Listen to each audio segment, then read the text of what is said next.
quantumlaserpointers.com.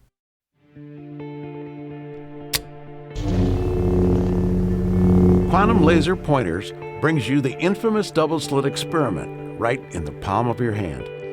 In 1801, English physicist Thomas Young performed this experiment to determine if light was a particle or a wave. A laser shines a coherent beam of light through a film disc containing two parallel slits. Light striking the wall behind the slits produces a classic interference pattern. This surprising result means light passes through the parallel slits not as particles, but as waves. When the peaks of two waves overlap, it creates a band of light. When the peak of one wave meets the valley of another, light is canceled out. Variations of this experiment spurred public debates between Albert Einstein and Niels Bohr on the true nature of reality. It's been called the granddaddy of all quantum weirdness. This convenient and affordable double-slit laser was designed for personal enjoyment and education.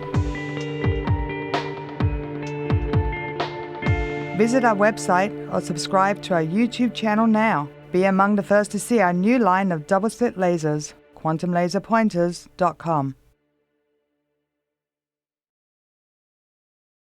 Einstein's theory of general relativity is one of the fundamental pillars of modern physics. Its elegant accuracy means that it's still the best theory cosmologists have to understand the force of gravity. But how and why are its predictions true? Building on our knowledge of special relativity from the previous two videos, this is how to derive Einstein's greatest breakthrough. For general relativity, we must first expand on the first postulate of special relativity, to enable it to include accelerating frames. Einstein did this with something called the equivalence principle. Imagine men in two lifts, one in a tall lift shaft on Earth, and one in a spaceship floating weightlessly in deep space. The cable of the first lift breaks, putting it into freefall and accelerating towards the ground. Now, both men are floating freely inside the lifts in the same way. Therefore, Einstein assumed that gravitational freefall and true weightlessness were equivalent. Since you cannot feel its effect accelerating you, he wondered whether gravity was even a force at all. Now the first lift hits the ground, and at the same time, the spaceship turns on its engines and accelerates upwards. Now both men fall to the floor of their lifts, and once again the lifts cannot be distinguished. This shows that the effects of acceleration can also be produced by gravity, and vice versa. These two thought experiments led Einstein to classify gravity as a so-called fictitious force, along with the inertial force that pushes you back in an accelerating car, or the centrifugal force that throws you towards the outside of a roller coaster loop. Fictitious forces are not caused by two objects interacting, but are rather a consequence of being accelerated. Let's go back to our free-falling lift, accelerating under the Earth's gravity. It passes two clocks on the side of the lift shaft. Since our observer is in an inertial frame moving relative to the clocks, the effect of time dilation applies, so the first clock ticks slower than it would do at rest. By the time it falls past the second clock, it is accelerated to a higher speed, so there is more time dilation, and the second clock ticks even slower than the first. We can use the equivalence principle to show that this means that time will run slower lower down in the gravitational field. This is gravitational time dilation, an effect demonstrated when atomic clocks transported to the top of mountains were found to run faster than those kept at sea level. Einstein now had to work out how the mass of objects could produce acceleration. The effect of gravitational time dilation means that large masses, capable of producing a gravitational field around them, distort the space and time inside their gravitational field, just like a heavy ball placed on a sheet of rubber stretches it out around the ball. However, note that it is not as simple as this. There can be no gravity pulling the objects towards the lowest point on the sheet. This is in fact what we're trying to create.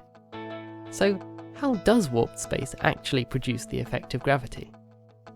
The best way to think about this is with a distance time graph.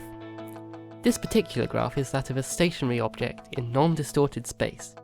It traces out a horizontal line.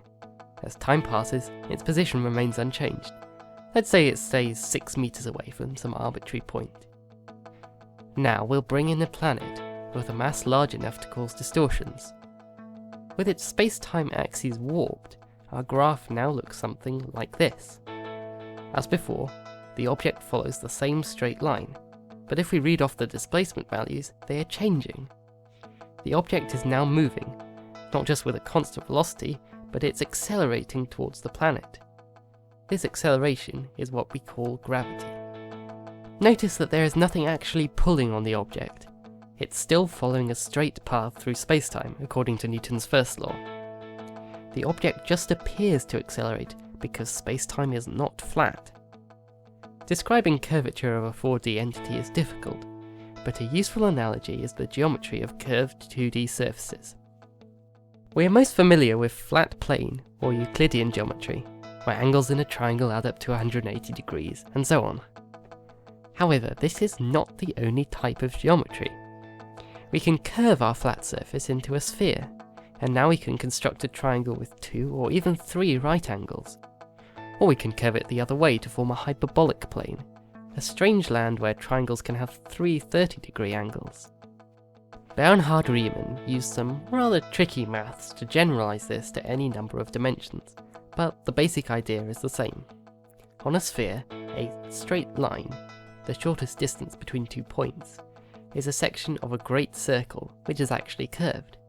Similarly, the curved orbits followed by objects in gravitational fields are equivalent to straight lines in the curved geometry of spacetime. Remember, the straight line on the graph still produced acceleration.